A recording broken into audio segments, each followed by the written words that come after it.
किसी जंगल में बंटी कबूतर और टुनटुनी नाम के पति पत्नी रहा करते थे। एक दिन टुनटुनी और बंटी में झगड़ा शुरू हो जाता है। टुनटुनी, अभी तक तो मैं चुप था, लेकिन तुमने फिर से एक लड़की को जन्म दे दिया। अब मैं तेरी 3 बेटियों का खर्च नहीं उठा सकता। अभी के अभी निकल जा मेरे घर से। बंटी, अब मैं इन बच्चियों को लेकर कहाँ जाऊंगी? ये तीनों बच्चियाँ तुम्हारी ही है। तुम्हारा दिल आज इतना पत्थर क्यों हो गया है? इन बच्चियों के मासूम चेहरे को देखकर भी तुम्हें इन पे तरस नहीं आता?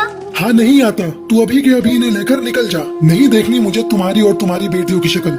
बंटी, आज तुम जिन बेटियों को घर से बाहर निकाल रहे हो, एक दिन तुम्हें इन बेटियों पर नाज होगा। मैं इन्हें लेकर जा रही हूँ। अगर तुम्हें एतराज ना हो तो मैं तुम्हारे पास वाले पेड़ पर झोपड़ी बनाकर उसमें रहना चाहती हूँ। जा जाकर रह ले, लेकिन मुझसे कोई वास्ता मत रखना। टुनटुनी उस पेड़ पर झोपड़ी बनाकर उसमें रहने लगती है और पड़ोस के घरों में झाड़ू पोछे का काम करने लगती है। एक दिन, माँ, बहुत जोरों की भूख लग रही है, कुछ खाने को दे दो। अच्छा बेटा, तुम लोग यहाँ बैठ जाओ, मैं अभी तुम लोगों को खाना देती हूँ। टुनटुनी अपनी तीनों बेटियों को खाना खाने के लिए देती है। माँ, आप रोज रोज सूखी रोटी ही देती हो खाने को। जब हम पापा के घर थे तब हमें खिचड़ी भी मिलती थी खाने को। माँ, पापा ने हम लोगों को क्यों घर से निकाल दिया? क्या बताऊँ बेटी, पापा ने हम लोगों को क्यों घर से निकाल दिया। तुम लोग जल्दी जल्दी खाना खा लो, मैं कल तुम लोगों को किसी तरह खिचड़ी बनाकर खिलाऊंगी। रात में सभी सो जाती हैं,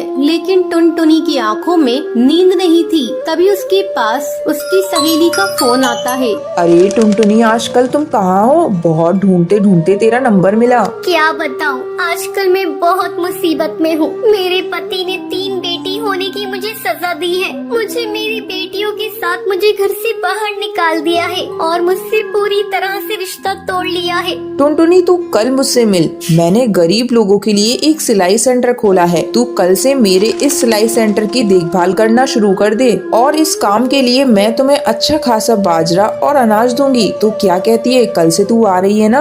हाँ, मैं कल आ रही हूँ। तूने मेरे इस बुरे समय में मेरा साथ दिया है। अगले दिन से टुनटुनी सिलाई सेंटर को संभालने लगती है। कुछ ही दिनों में टुनटुनी अपनी बेटियों का एडमिशन एक अच्छे स्कूल में करा देती है। माँ, ये देखिए, हम तीनों अपनी अपनी क्लास में फर्स्ट आए हैं। हाँ बेटा, तुम इसी तरह मन लगाकर पढ़ना और एक दिन अपने माँ बाप का नाम रोशन करना। कुछ सालों बाद टुनटुनी की तीनों बेटियां पुलिस अफसर बन जाती हैं और अपनी माँ के साथ खुशी खुशी रहने लगती